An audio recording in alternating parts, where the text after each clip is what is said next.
Næst Eygló Harðardóttir, gjörðu svo vel. Takk. Ég vil bara eins og aðra nefndamenn að þakka ykkur kærlega fyrir það frábæra starf sem þið hafið staðið fyrir frá því eftir hrun. Ég myndi vilja líka leggja til hérna við formann að við fengjum skriflega greinargerð frá ykkur, frá hagsmunasamtökunum og talsmann neytenda og þá jafnvel viðbrögð þá við þessari skýrslu. Og ég tek líka undir tillögu sem hefur komið hérna fram það að við myndum fá Hagfræðistofnun Háskóla Íslands til þess að vinna nýja skýrslu. Og spurningi til hennar yrði, spurning hvort að viðskiptanefnd geti ekki gert það bara beint, væri hvernig við getum afnumið verðtryggingu og þá kostur og gallar viðkomandi tillagna.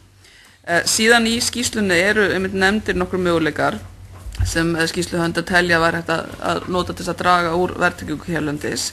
Þeir tala bann við notkun verðtryggingar og það í öllum fjármálagerningum, afnám hvaða verðtryggingu og vöxtum. Síðan upptaka evru þá í einganga í ESB og afnám verðtryggingar, 4 upptaka annarra myntar en þá áfram með verðtryggingu, frekari takmarkanir á notkun verðtryggingar og síðan þak á verðtrygginguna sem 4% leiðin sem hagsmunasamtökin hafa lagt til og í frumvarpi framsóknarmanna og síðan 7 önnur viðmið til verðtryggingar sem breytingar á vísitölunu, þannig við þurfum að reikna vísitöluna öðruvísi eða bara við höldum okkur við sama fyrirkomulag og gerum bara ekki neitt. Síðan lokan niðurstaða skýrsluna hérna það að þetta leysir ekki skuldavandan núna og takið undir þessa niðurstöðu skýrsluhöfunda það að þó að við förum í að taka 4% leiðina eða einhver aðra þessu tillögu sem þið fara í gegnum að það leysir ekki þessi skuldavandan núna. Og ég hef líka áhuga að heyra ef þið hafi tíma á hvernig stendur á því að bæði lífeyrissjóðirnir og aðila vinnumarkaðarins fullir það að afnám verðtryggingar líka á neytendalánum muni skaða þá varanlega og hvernig það tengist því að varðandi sparnaðinn og nauðsynlega því að tryggja lífeyrissparnaðinn.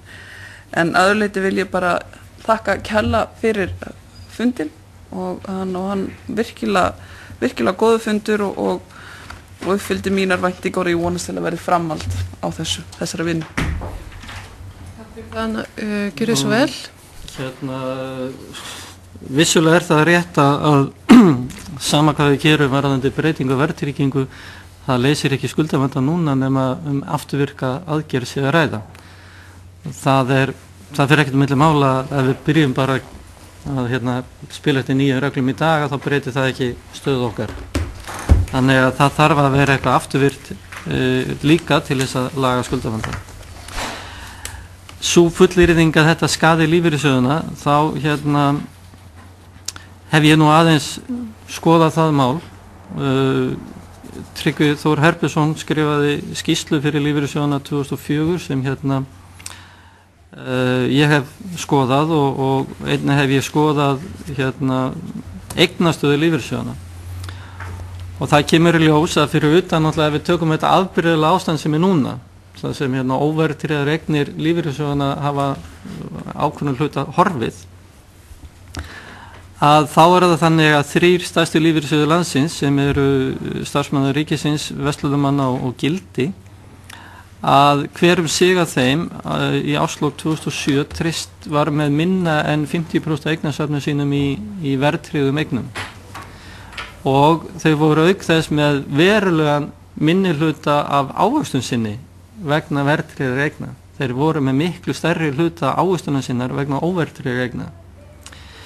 Ég hef meiri trú á sjóðstjórum eða fjárfestingastjórum þessara lífeyrissjóða heldur en kemur fram í þessu áliti sem þú varst að vísa til eða umsögn og ég alveg sannfærður það að það sé horfum við líka á þetta þannig að segjum að sé 45% eigna lífeyrissjóðanna séu verðtryggðar. Það talað þessi 3,5% raunvexti sem þurfa að vera en þrátt fyrir það hafa lífeyrissjóðirnir ekkert hikað við það bæði að hækka réttindi og lækka þau. Þess að 3,5% eru viðmið og á fyrir hluta síðasta áratug, ef við segjum það að núna sé komin nýr, að þá var veruleg aukning, réttinda aukning hjá öllum lífeyrissjóðunum. Og það kom fyrst og fremst vegna óverðtryggðra eigna þessara sjóða. Ég nefndi áðan að vandamál sjóðana 2005, 6 og fyrir hluta 2007 var það að innlend verðbréf voru orðin of hár hluti eignasafna þeirra vegna þess að þau hækkuðu svo mikið. Það voru komið upp fyrir reglugerðar mörk og lögbundin mörk hvað mætti vera mikið. Þannig að þau eru að selja hlutabréf, kannski sem betur fyrr, til þess að halda sér inn á markana. Ég sé ekki vandan sem á að vera hjá lífeyrissjóðum það að þurfa að treysta á óverðtryggða ávöxtun. Þetta verður kannski aðeins flóknara og síðan erum við eingöngu að tala um neytendalán. Við erum að tala um sjóðfélagalán og sjóðfélagalán eru 10% af eignum lífeyrissjóðanna.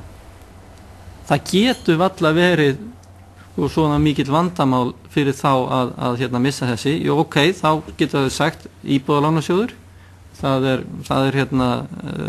20% af eignum þeirra eða hvað það er. En allt hitt kemur einhvers staðar annars staðar frá og ég treysti fjárfestingastjórum þessara sjóða alveg til þess að ná í þessa 3,5% raunávöxtun að jafnaði og gera það vel. En hitt er annað mál, það er spurning hvort að það þurfi ekki að breyta lögum í lífeyrissjóði þannig að réttinda ávinningur miðist við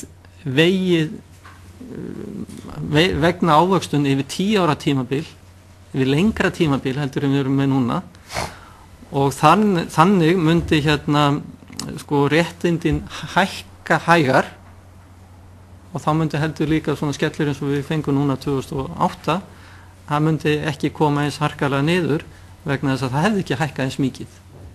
Þannig að það þarf að skoða líka þessu umgjörð lífeyrissjóðanna og gera hana kannski sveigjanlegri, betri en ég get ekki séð að þessi vandamál fyrir lífeyrissjóðanna og ég tekka fram að ég hef unnið sem ráðgjafi fyrir 14 lífeyrissjóði, hef rætt við fjárfestingastjóra hjá öllum þessu lífeyrissjóðum og ég gat ekki fundið það í samtölum mínum við þá og nú held ég sé ekki að brjóta henni trúnað, ég gat ekki fundið það þá að menn væri neitt alveg fastir í því að það yrði að vera verðtrygging en það gæti að breyta síðan, það eru nokkur ár síðan ég talaði við þá.